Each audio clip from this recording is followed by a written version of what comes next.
আগের পর্বে 9 নম্বর অঙ্ক পর্যন্ত হয়েছিল।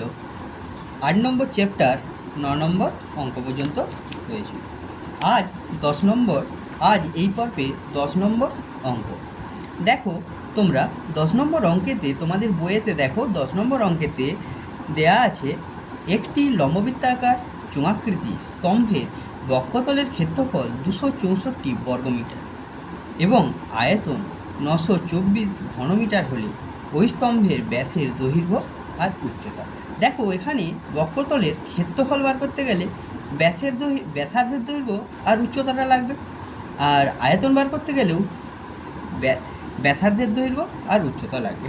তাহলে আমরা প্রথমেই ধরিলাম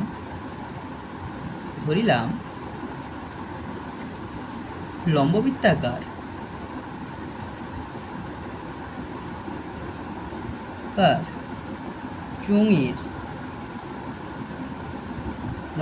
চোঙের ভূমিতলের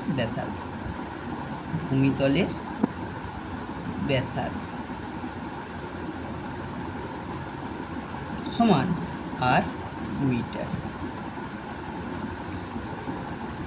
আবার লম্ববৃত্তাকার এবং আবার ধরছি কোনটা, এবং লম্ববৃত্তাকার চোঙের উচ্চতা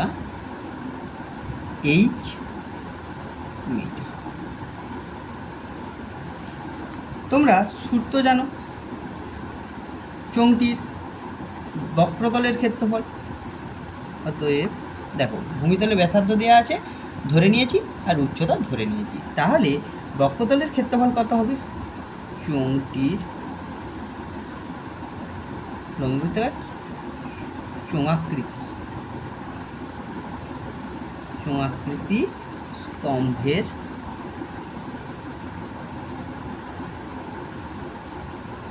বক্রতলের ক্ষেত্রফল সমান 2 পাই আর h বর্গ মিটার। একই রকম চোঙাকৃতি স্তম্ভটির আয়তন সমান পাই আর স্কোয়ার h ঘন মিটার। আমরা এ দুটো ধরে নেওয়ার ফলে ক্ষেত্রফল ও আয়তন বার করলাম, কিন্তু কোশ্চেনে দেয়া আছে দেখো ক্ষেত্রফলটা 264 বর্গমিটার, আয়তনটা 924 ঘনমিটার। তাহলে আমরা প্রশ্নানুসারে এটা সমান করে নেব। প্রশ্নানুসারে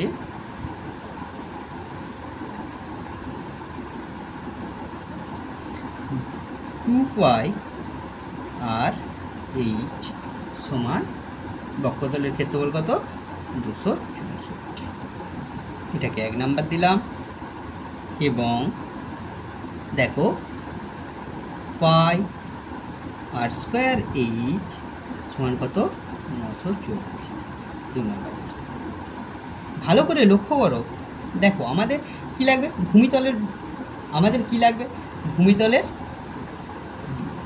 ভূমিতলের ব্যাস লাগবে, মানে ব্যাসার্ধ বার করতে হবে। তাহলে ব্যাসার্ধ মানে আর বার করতে হবে। আমরা যদি 2 নম্বরটাকে 1 নম্বর দিয়ে ভাগ করে নিই তাহলে কি হবে? আর থাকবে। তাহলে আমরা করি 2 নম্বর ভাজিত 1 নাম্বার করে। এখানে 2 নম্বরে কি আছে? পাই আর স্কোয়ার h, বাম দিকের সাথে বাম দিকের ভাগ 2 পাই আর h, ডান দিকের সাথে ডান দিকের ভাগ 200। দেখো এখানে h কাটবে, পাই কাটবে। এখানে আমরা যদি 4 দিয়ে কাটি তাহলে আসবে 4 2 8, 3 4 12, 1। 4 দিয়ে কাটলে এখানে আসবে তাহলে কত? 24, 6।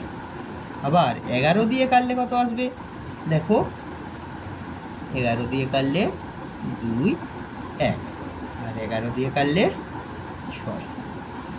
3 দিয়ে কাটা যাবে 7, আর 3 দিয়ে কাটলে 2। এখানে আসলো কত? আর স্কোয়ার আছে, নিচে আর আছে, ভাগ করলে কি হয়?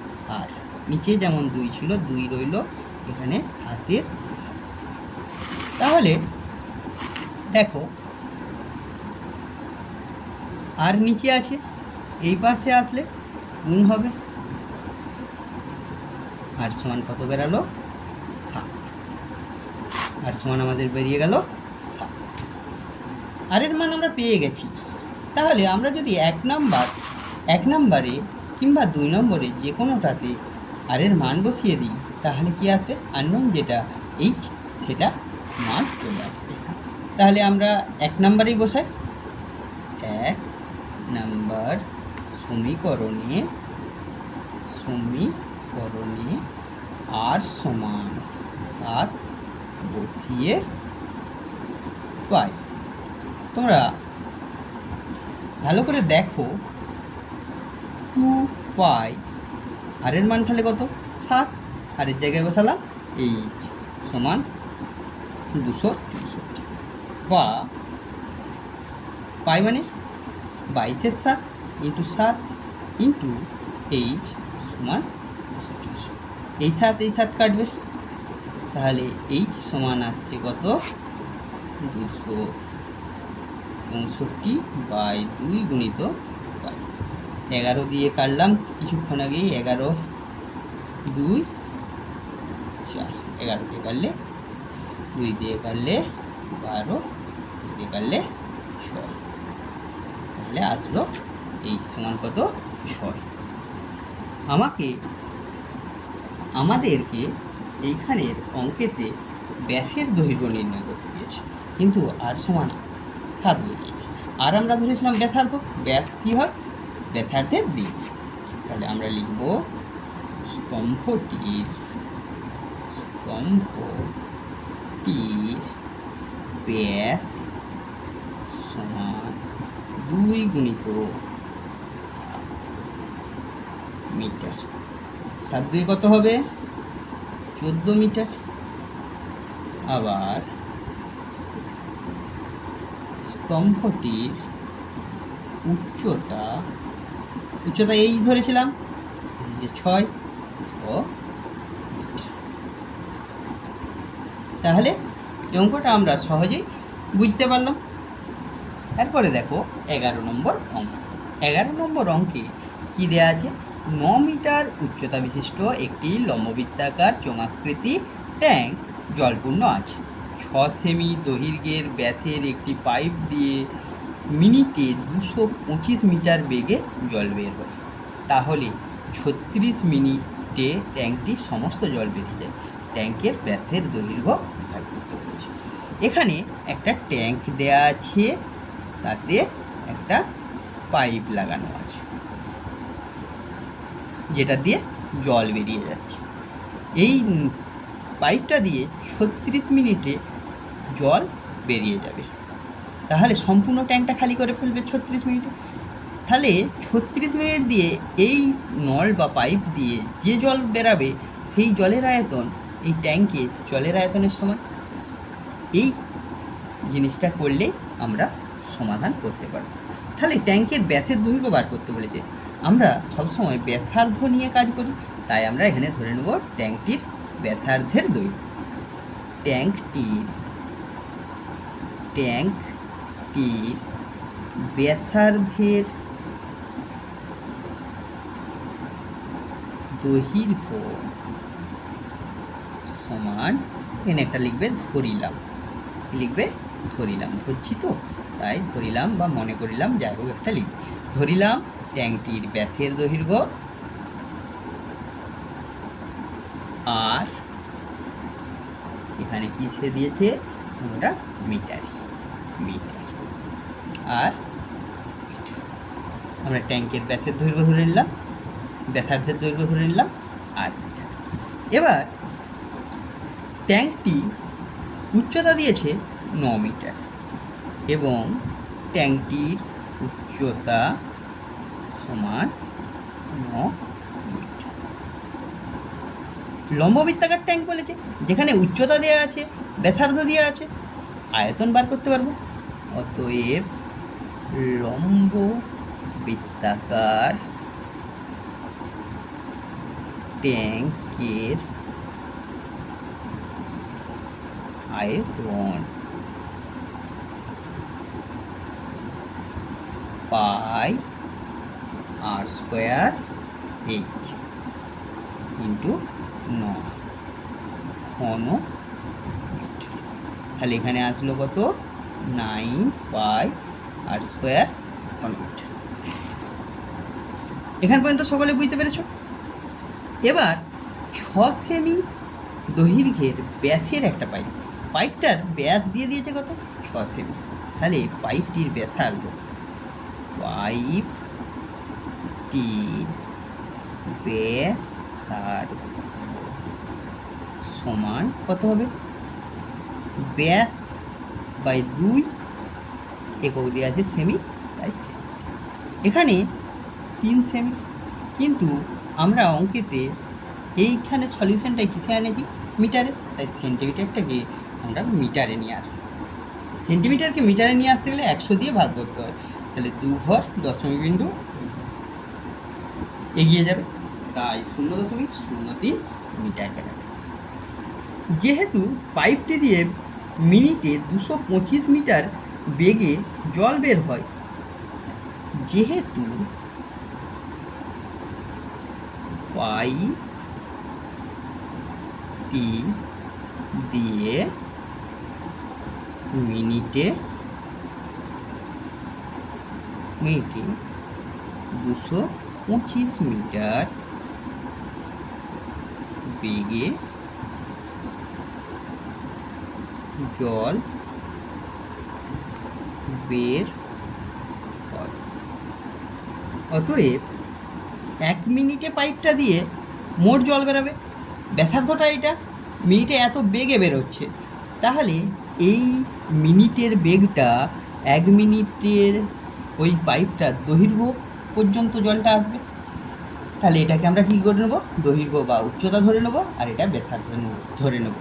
তাহলে 1 মিনিটে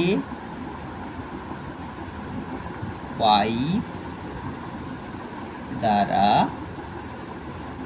জল বের হবে মানে সমান পাইপ মানেই লম্ববৃত্তাকার চোঙ, পাই আর স্কোয়ার 0.03 তার হোল স্কোয়ার ইন্টু 1 মিনিটে 0। তাহলে কী হবে? একক ঘন। দেখো তোমরা এই গুণটা না করাই ভালো, গুণটা করতে গেলে ক্যালকুলেশনের অসুবিধা হয়, আবার গুণ করলাম, আবার ভাগ করতে হবে, ইত্যাদি ইত্যাদি।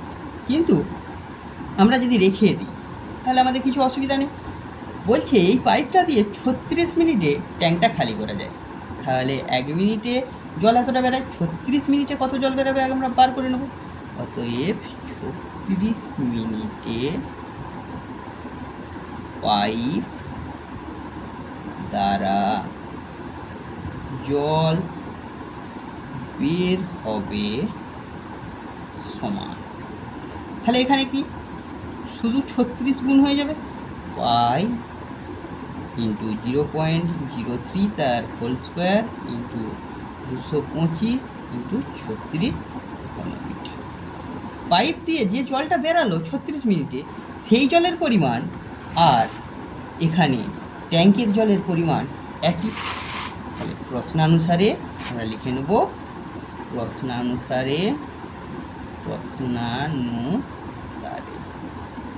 দেখো 9 পাই আর স্কোয়ার সমান পাই ইন্টু 0.03 তার হোল স্কোয়ার ইন্টু 225 36 আসলো, বা আর স্কোয়ার সমান। দেখ এইখানে 9 পাই গুণ আছে, এপাশকে আসলে ভাগ হবে, pi into 0.03 into 0.03 into 225 into 36 by 9 pi আর পায়ে কাটবে। আচ্ছা 9 দিয়ে এটাকে কাটলে 9 2 18 আর 5, তাহলে এখানে আর স্কোয়ার আছে। আমরা যদি গুণ করে ফেলতাম তাহলে এই ভাগ করতে অসুবিধা হতো, তার জন্য গুণ না করে রেখে দিয়ে ক্যালকুলেশন করলে অনেক সময় সুবিধা পাওয়া যায়, তাই ক্যালকুলেশনের সুবিধার্থে গুণ করা হয় না। এখানে 8 স্কোয়ার আছে, স্কোয়ার তুললে বর্গমূল করতে হয়, উভয় পক্ষে বর্গমূল করছি। 0.03 গুণিত 0.03 গুণিত 25 গুণিত 34।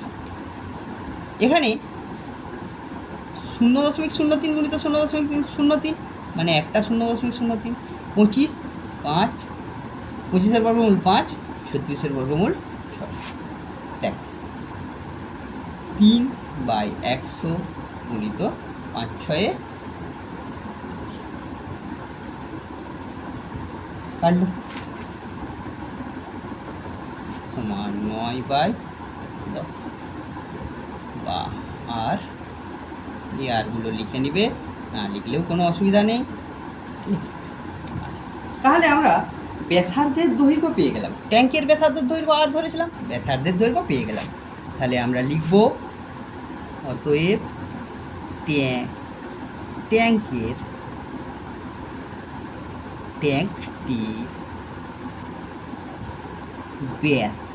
ব্যাস বার করতে দিয়েছে, তাই ব্যাস কী হয়, ব্যাসার্ধের দুগুণ 2 গুণিত 9/10 মিটার, মিটারে ধরেছিলাম তাই মিটার। আচ্ছা, মিটার থেকে সেন্টিমিটারে নিয়ে আসলে কি হবে, 100 দিয়ে গুণ করব, সেমি 10 শূন্য 9 2 18, 18 10 180 সেমি, এখান পর্যন্ত 180 সেমি। তাহলে এই অঙ্কটাতে সহজেই কেমন ব্যাসের দৈর্ঘ্য বার করতে পারলাম। দেখো 12 নম্বর অঙ্কেতে তোমাদের দেয়া আছে কি, সমান ঘনত্বের একটি লম্ববৃত্তাকার কাঠের গুঁড়ির বক্রতলের ক্ষেত্রফল 440 বর্গ ডেসিমি, 1 ঘন ডেসিমি কাঠের ওজন 1.5 কিগ্রা এবং গুঁড়িটির ওজন 9.24 কুইন্টাল হলে গুঁড়িটির ব্যাসের দৈর্ঘ্য ও উচ্চতা নির্ণয় করতে হবে। আচ্ছা, আমরা আগে বার করে নেব যে কাঠটির আয়তন কত, কারণ 1 কিগ্রার আয়তন কত, 1.5 কিগ্রার আয়তন কত হচ্ছে 1 ঘন ডেসিমি। তাহলে 1.5 কিগ্রা কাঠের ওজন 1.5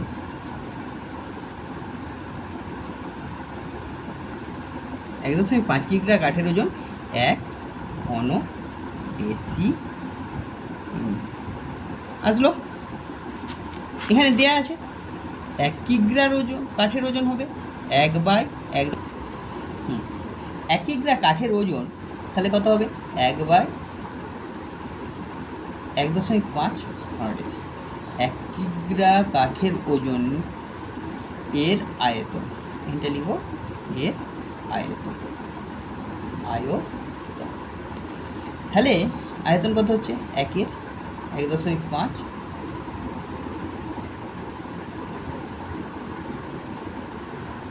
দেখো তোমরা, তাহলে এখানে দিয়েছে কাঠের ওজনটা, মোট কাঠের ওজনটা কত দিয়েছে 9.24 কুইন্টাল।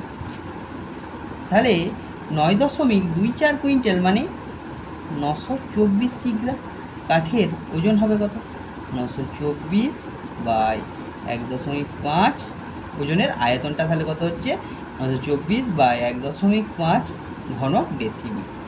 এখানে এই দশমিকটা তুললে এখানে 10 আসলো, 5 দিয়ে কাটলে 2, 5 দিয়ে কাটলে 3, 3 দিয়ে কাটো 3 0 8, অর্থাৎ 616 ঘন ডেসিমি।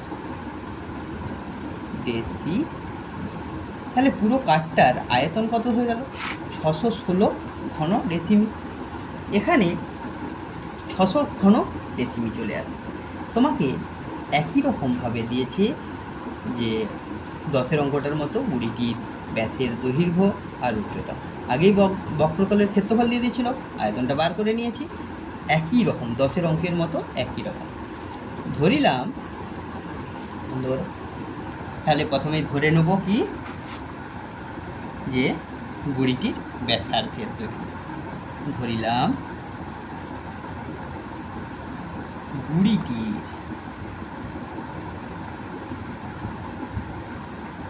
ব্যাসার্ধ সমান আর ডেসিমি এবং গুড়িটির উচ্চতা এইচ ডেসি। অতএব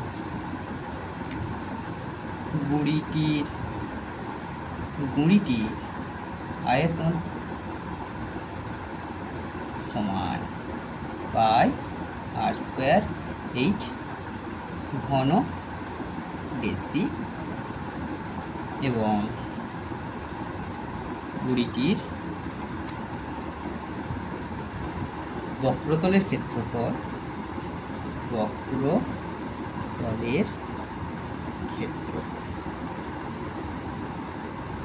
সমান ঘুড়িটির বক্রতলের ক্ষেত্রফল সমান কি হয় 2 আর এইচ বর্গ ডেসি। আসলো প্রশ্নানুসারে যেগুলো দিয়ে দিয়েছে সেগুলোর সাথে সমান করে নেব। প্রশ্নানুসারে পাই আর স্কোয়ার এইচ সমান 616 আর 2 আর এইচ সমান 440। ঠিক একই রকম ক্যালকুলেশন। তাহলে সেখানে আয়তনটাকে ভাগ করেছিলাম ক্ষেত্রফল দিয়ে, এখানেও আয়তনটাকে ভাগ করবো ক্ষেত্রফল দিয়ে। 1/4 করে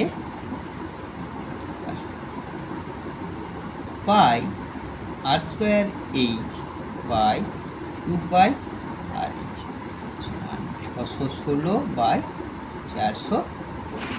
দেখো এখানে এইচ কাটবে, পাই কাটবে, আর এর সঙ্গে আর স্কোয়ারটা r/2। এখানে তোমরা যদি 4 দিয়ে কাটো, 4 একে 4, 4 5 20, 4 দিয়ে কাটলে আবার 11 দিয়ে কাটলে 10, 11 দিয়ে কাটলে 11 4 সমান 14/, কত হচ্ছে আর সমান 14, 2 28, এই দুইটা এপাশে এসে গুণ হচ্ছে বাই 10 রইল।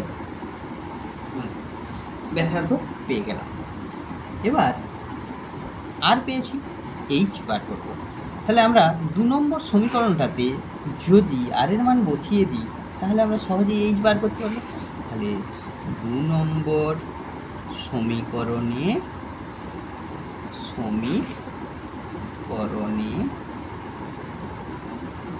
আর সমান 28/10 বসিয়ে পাই। দেখো এখানে 2 into pi into 28/10 into H সমান, বা এইচ সমান 440। 10টা উপরে 28টার নিচে পাইটা নিচে হবে আর 2টা নিচে হবে। পাই সমান 22-এর 7 হয়, তাহলে 22টা নিচে করে 7 দিয়ে কাটলে এখানে 4 দিয়ে কাটলে 110, 2 10, নাহলে 2 দিয়ে কাটলে 5 আর 2 দিয়ে কাটলে 5। তাহলে আমার আসলো 5 25। তাহলে কাঠের গুঁড়িটির, দেখো অতএব কাঠের গুঁড়িটির